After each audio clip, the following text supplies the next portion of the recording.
Welcome to e-learning course on micro irrigation. Today's talk will be a case study and discussing small drip irrigation systems. They are not very conventional, but they are very useful and beneficial. Regarding a teacher, I am a teacher and a researcher for over 40 years, and currently I am working as an adjunct professor at Indian Agriculture Research Institute, New Delhi, and also at Professor Jayashankar, Telangana State Agriculture University, Hyderabad. Also, I serve as visiting professor at Asian Institute of Technology, Bangkok. Starting with the drip irrigation system, the basic definition. Drip irrigation is based on the fundamental concept of irrigating only the root zone of the crop rather than the entire land surface, and maintaining the water content of the root zone at near optimal levels. You know optimum levels of moisture for a plant growth is what? It is around soil's field capacity.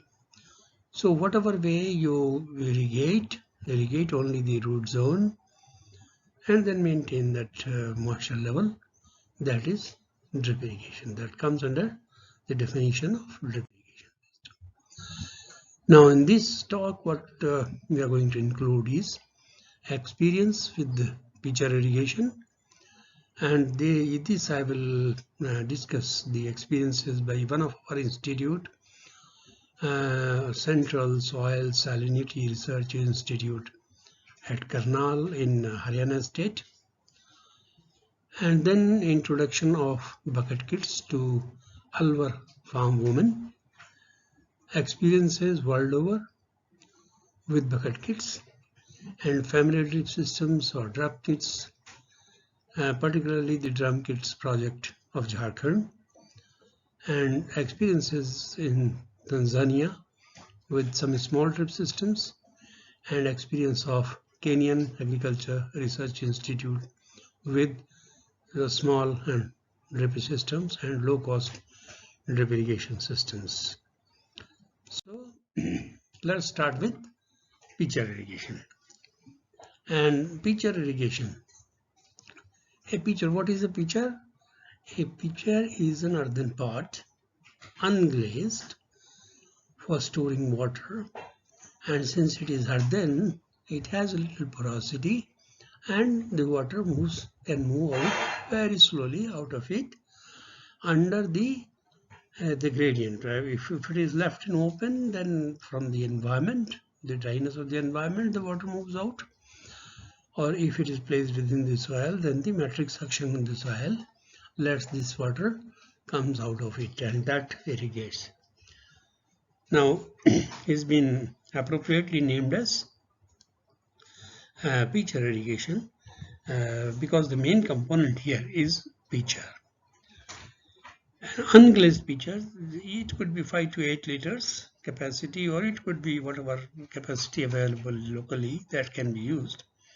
A major plus point of this technique is that the pitchers used in this technology are made or manufactured by the local artisans and locally, and they are available in plenty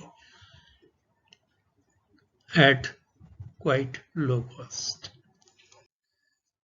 Now if this pitcher, as I told you, the pitcher can be used kept on this land surface or kept below the soil surface. If it is placed for particularly irrigation, then it is placed neck deep into soil.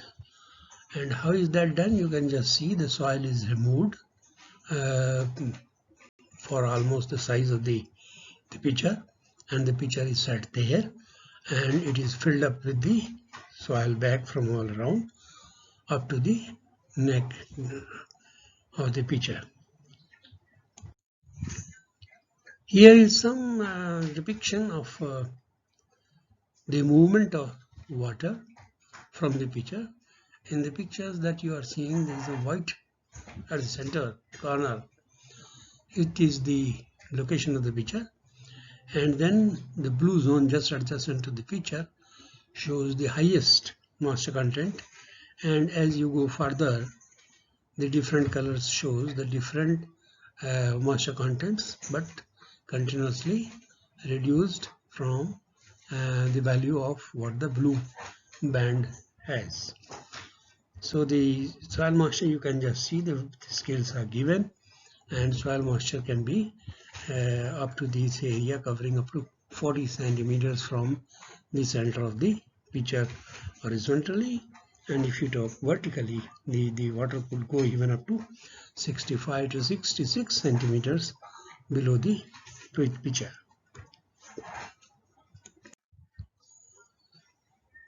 If we see some manufacturing variation, because this is not made in by machine, or they are not just duplicated, they are made by hand, so there are some variations likely, but let us understand what are those variations.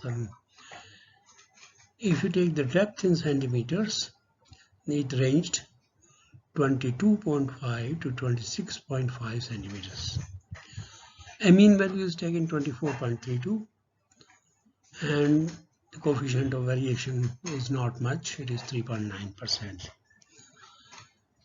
If we take the maximum radius, that is the picture, you can say the belly, at that place this variation seems to be a little large, 13.5 to 17.5 centimeters.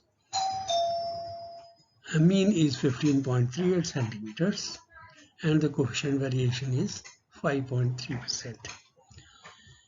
Air dried weight, if you take of different pictures, then it can vary from it varied in fact in the observation of the scientists from 2.8 to 3.7 kilograms, and coefficient of variation was 5.58.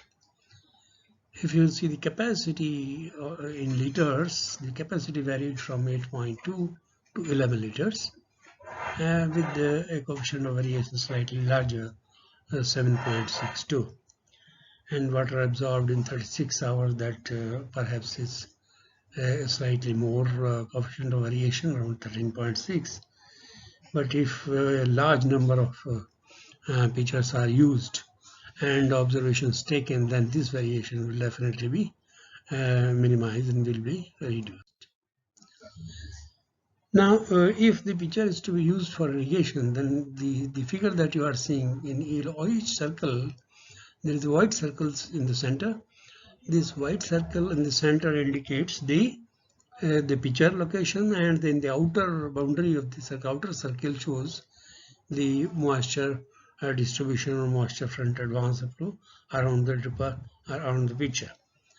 In the same figure, if you see the bottom portion, then the 5 pictures are placed close by, and you can observe that their outer circles are merging together. That means their wetting patterns are merging together, and they are serving almost as a line source of water application. If you look to the radius and wetted surface area around the pictures as affected by quality of water used. Now here it is important, though this institute deals more with the quality of water, they observed that whether the property of the picture changes with the salinity of water, and they tested 0.4 to 15, as high as 15 decisalmon per meter as water with salinity of water, and then the radius of wetted area very significantly changed from 48 centimeters to 66 centimeters. And it is worth observing that the increasing salinity increased the wetted area, and the wetted radius observed as a wetted radius. You have noted that if a pitcher is filled up and the left is the soil, then it distributed moisture around it, and that moisture can be made use of for growing crops. As you see in the figure, that plants could be placed around the pitcher within that wetted zone, and they grow very well.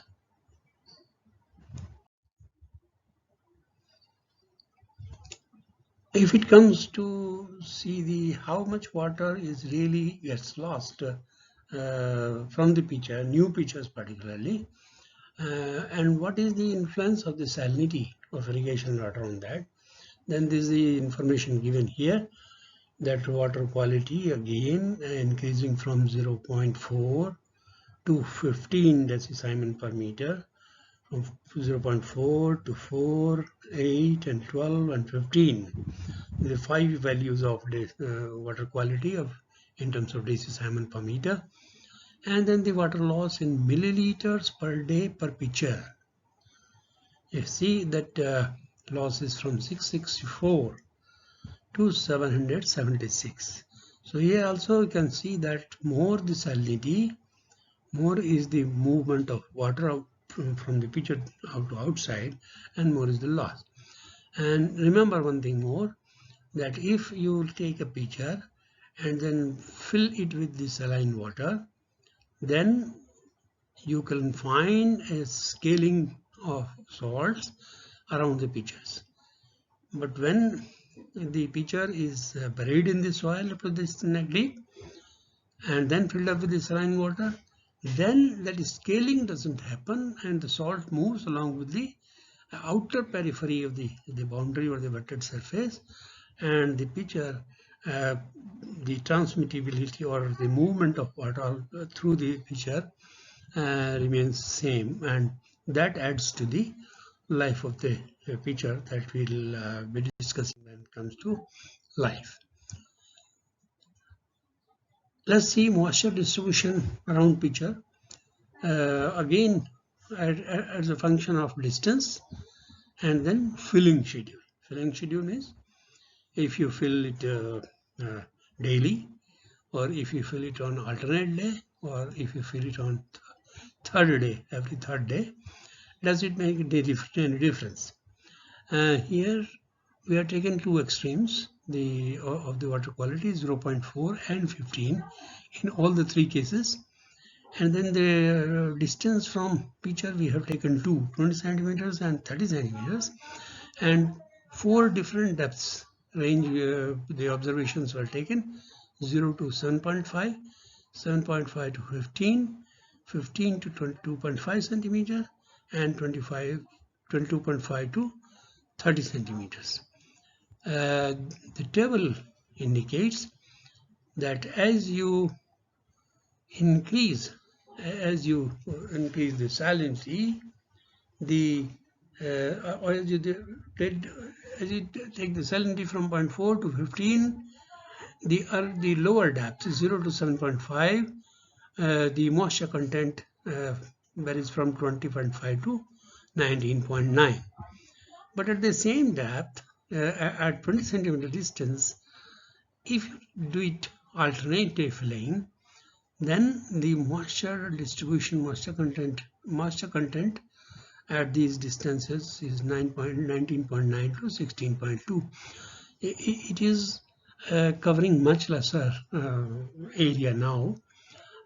But if you take the third day, then it is 20.2 to 18.1. Surprisingly, that if you feel it every third day, the wetted area seems to be observed a little more.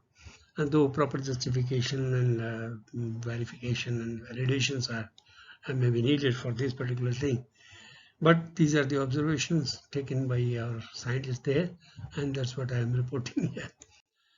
You can just see the same information presentation pictorially through a sketch, and here also the same information can be seen, the moisture distribution with salinity of different values, here 0.4 and 8 decisiemens per meter, and from different distances and different depths. In the corner, that what you see a little darker dotted area, that is the pitcher itself. Now, refilling schedules we have taken. Then what is the effect on requirement of irrigation water? Effect of irrigation water quality and refilling schedule both on the requirement of irrigation. Now here the water qualities are taken again, same 0.4, 4, 8, 12 and 15. This is Simon per meter. And average water loss liter per day has been observed under different filling schedules of irrigation daily, alternate day and every third day. I am leaving the means for you to work out.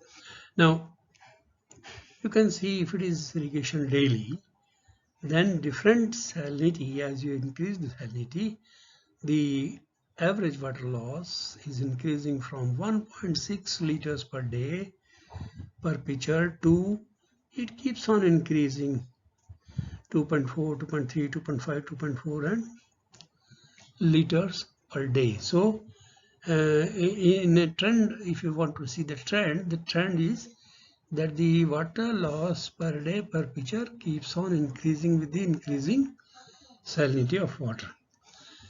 If you take the alternate day filling, the trend remains same, but you can observe that the amount, absolute value of water lost per day is much lesser than the irrigation daily. And if you take the case of every third day filling, then the average water loss liter per day gets further reduced to 1.1 to 1.37 liters per day. Now, water requirement in pitcher irrigation technique depends upon number of pitchers per hectare. What is the crop grown? What is the quantity of water and the filling schedule? On all these parameters, a daily filling schedule is recommended with saline water. A simple calculation would reveal that water requirement could be as low as 2.8 centimeters per hectare, which is really small. As the number of pitchers per hectare increase from 800 to 5,000 pitchers per hectare, the water requirement in pitcher irrigation may not exceed a maximum of 2 irrigations equivalent in surface irrigation. Means what we are saying here is, what is the observation and the conclusion? That the water requirement gets so much reduced if you irrigate through pitcher irrigation, that total water used cannot exceed the total water that is expected to be used in just 2 conventional irrigation methods.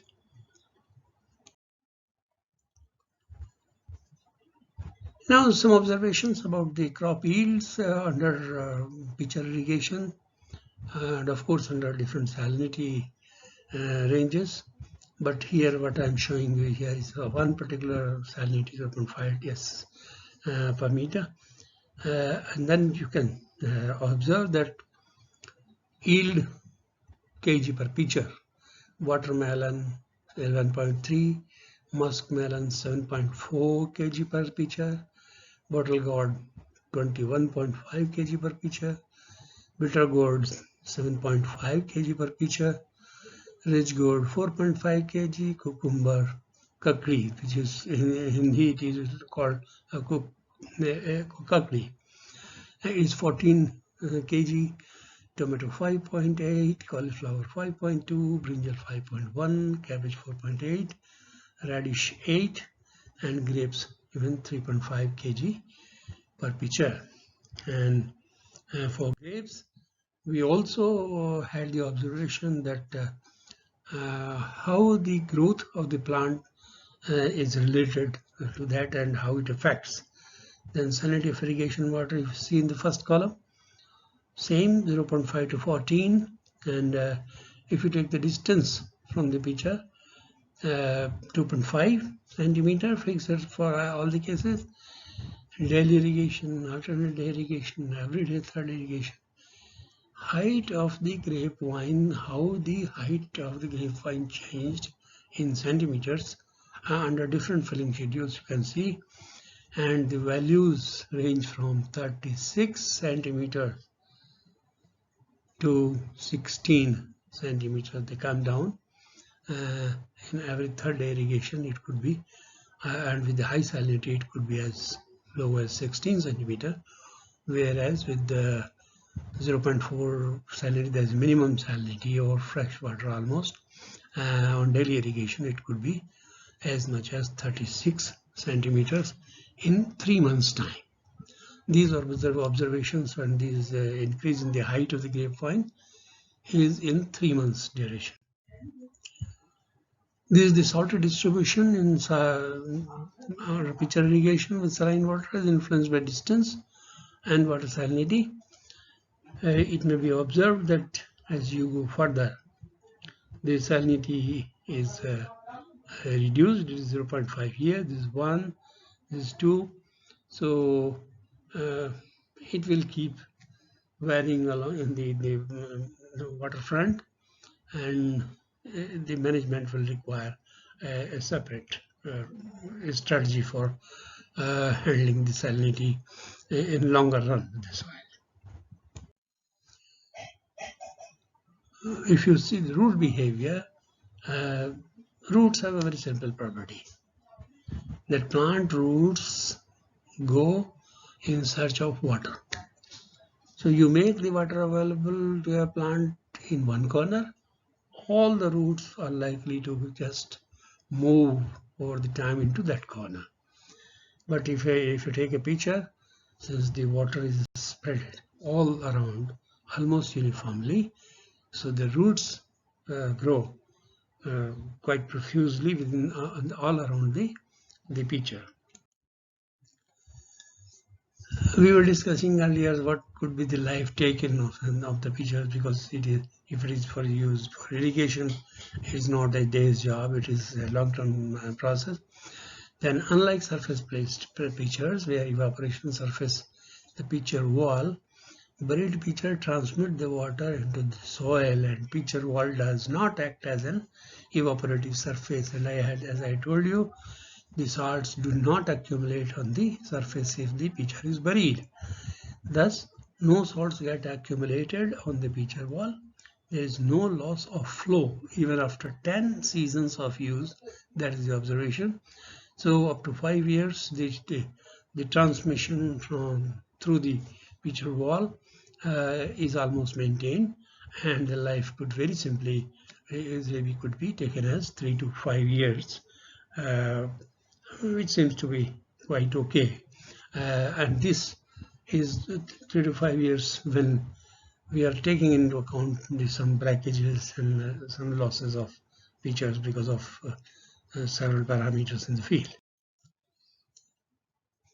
Some additional material, the people want more to understand more on pitcher irrigation, and there are some of the reading material. I just searched on Google, and there are many articles on pitcher irrigation, and at many places it is called the buried clay pipe irrigation, a little known but very efficient traditional method of irrigation. And similar information is available under different research articles. So people interested may just Google and find material for themselves to read further.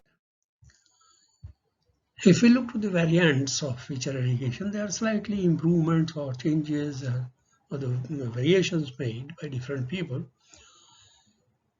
They call it a pot drip system, and in this pot drip system, pots are placed near the plant but on their elevated platform, and they are placed such that a small microtube is taken out from the pitcher, and in such a way that it drops or it discharges water near the root in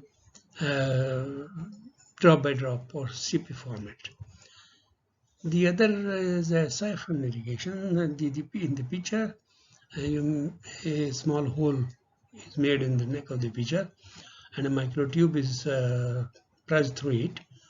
At one end of that must be touching the bottom inside of the pitcher to empty the pitcher fully, and the other end is placed near the plant. And third variant is sip irrigation. In this sip irrigation, again there is a tube taken out from the pitcher bottom, and then there is a mechanism of pushing, fixing a small bottle and pushing a glass ball inside, and then arranging the discharge into at very low rate. This can be done in a limited number of plants. Another unconventional drip irrigation is a bamboo drip irrigation system. It is very old, and traditionally it has been used in several parts in Meghalaya, particularly in Meghalaya state of India. There is a lot of rain taking place, and the terrain is difficult. In such terrain, what the farmers have been doing, a lot of bamboos are growing there. So they take the bamboos, they remove the nodal barrier, and then make it a half channel sort of thing, and then connect from one bamboo to another bamboo to a smaller piece of bamboo in such a way that all the plants they want to irrigate, they start getting water at a very low rate. And this system appears to be working fine because it is centuries old, and still there are cases that you can find them working live. Well, pitchers are not the only small drip irrigation system, but there are other low head drip irrigation systems also. We'll be just seeing through. And why do we farm? What do the farmers use low head drip systems? Because of their affordability. They are very economical, and then if they are economical, then payback time is very less, and then it's simplicity. That is the most important thing.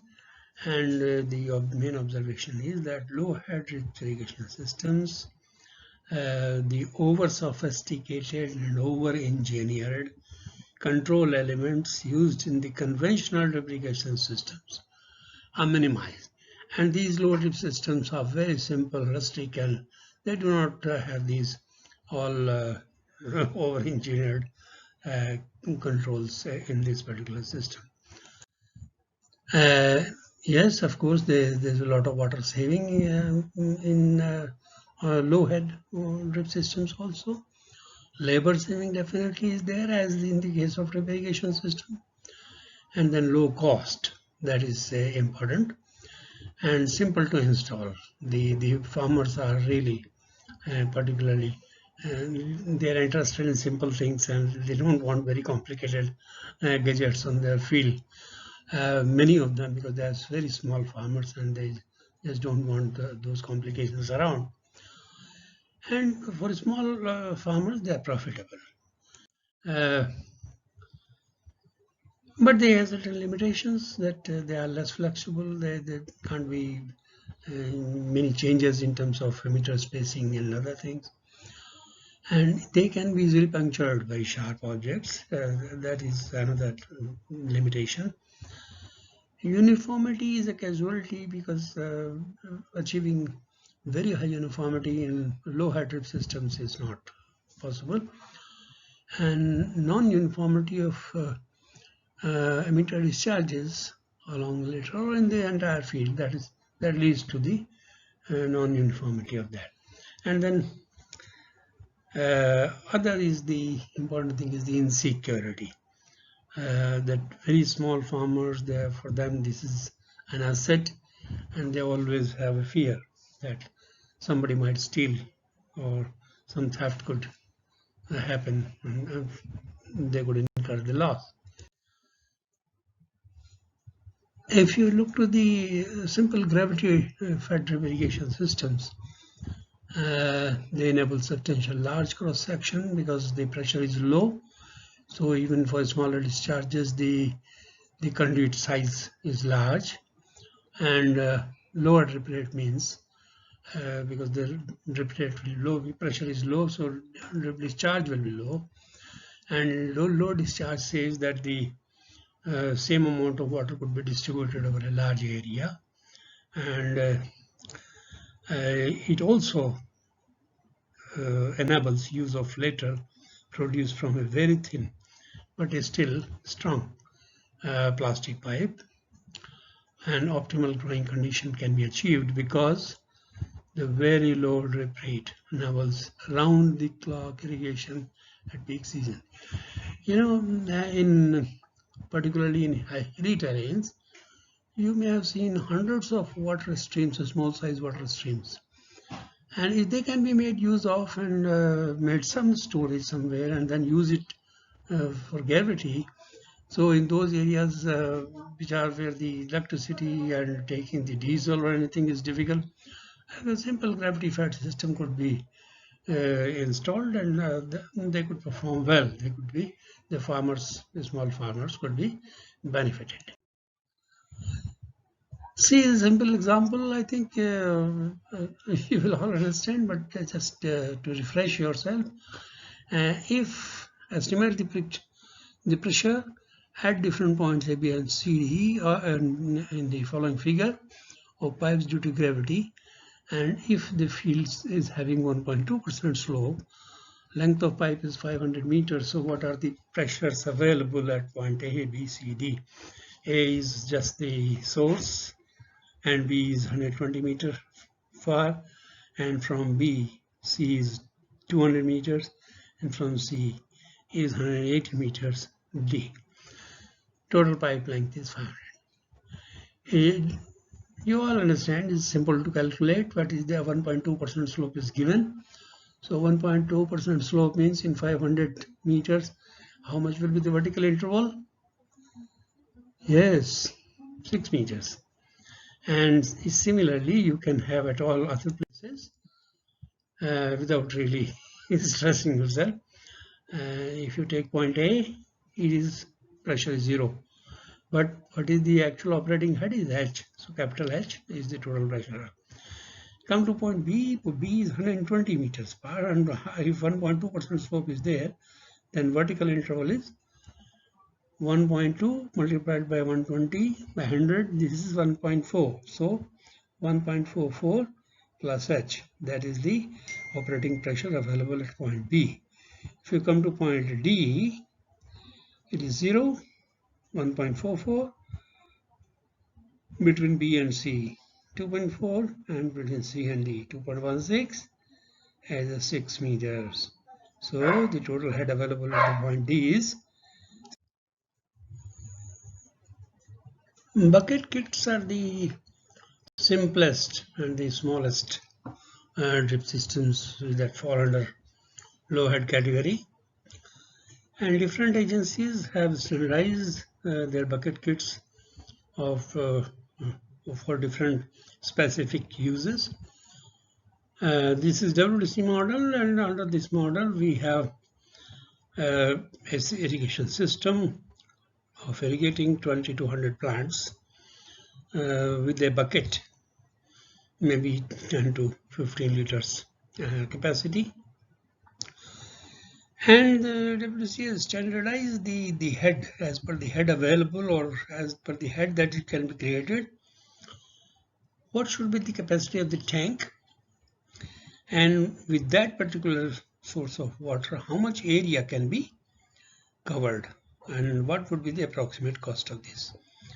Starting with, let's say, 1 meter head, then a bucket of 25 liters capacity, it could cover a 25 square meter area, and the cost could be somewhere around 750 to 800 rupees.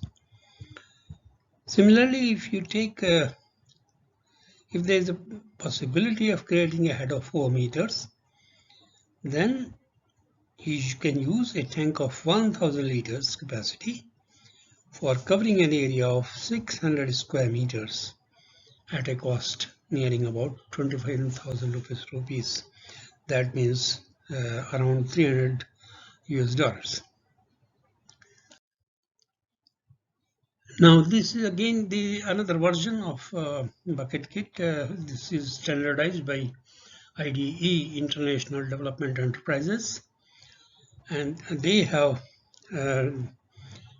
standardized into 2 laterals and then 20 microtubes, and the cost, the Pollock worked out the cost can be reduced from $2,500 to $250 dollars per hectare, and if this is used. Similarly, the other versions of, for example, there is another bucket kit model which is named as water boy model. In this water boy model, the one specific difference is that you can see here,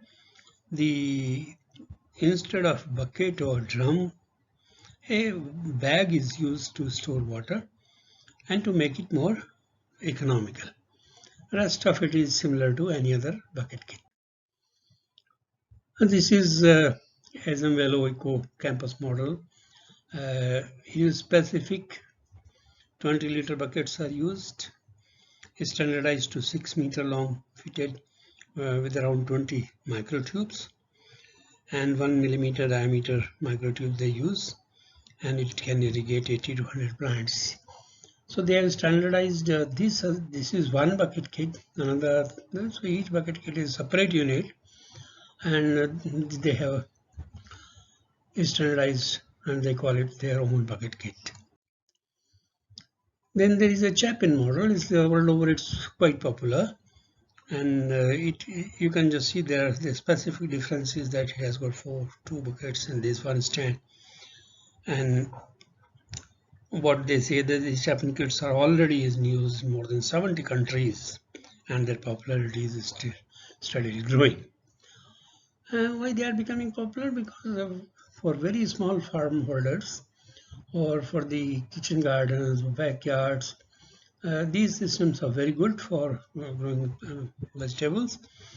And for small farm holders, there's a possibility they offer an option of irrigating small vegetable. It is a Kari bucket kit. Kari means Kenyan Agriculture Research Institute bucket kit. They have it right into 8-meter long lines, or 2 lines, or 16-meter one line of drip tape connected to a bucket suspended 1 meter above. That's you are seeing in the picture, and they could be used even for distributing 100 plants, irrigation of 100 plants that you are seeing here. Next is a little larger, that's called the drum kit or the family kit, family drip system.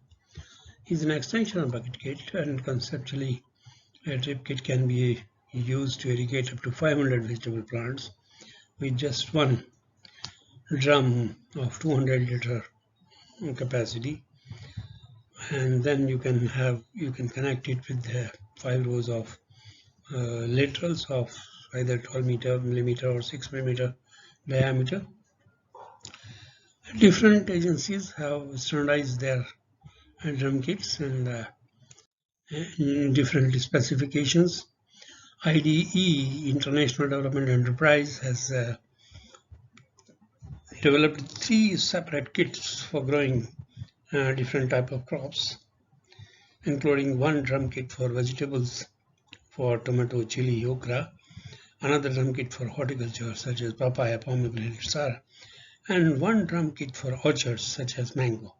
And they have standardized all 3, and they say they are the very economic models, $15 to $50.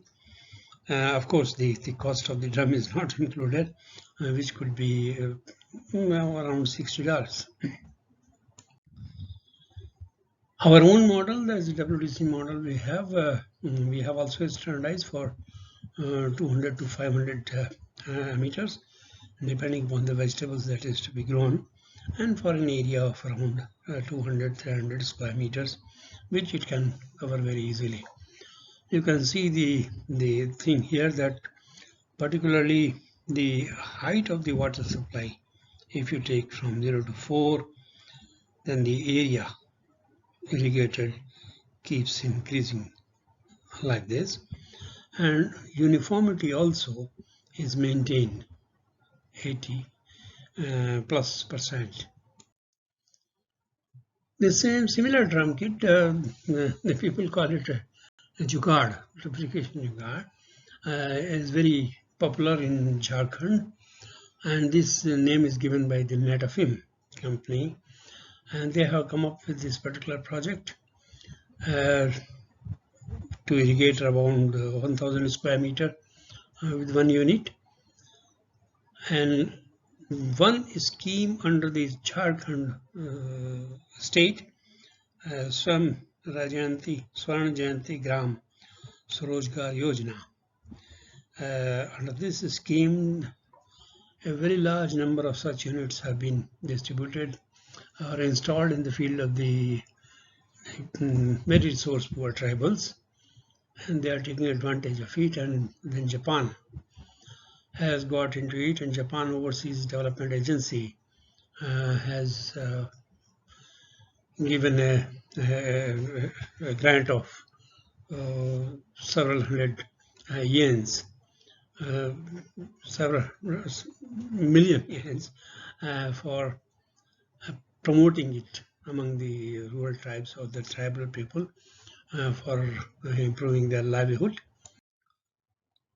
And similarly, in Tanzania, the low-cost irrigation, they call the low-cost irrigation system, and they find it very advantageous, and it's getting becoming popular because of particularly simple, easy to maintain and operate, and of course it results in a big water saving.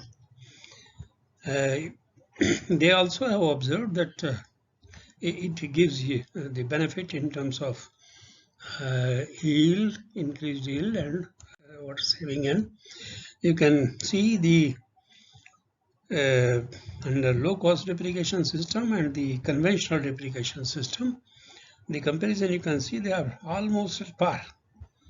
They are almost at par in crop productivity, average harvest crop price, and then total gross returns.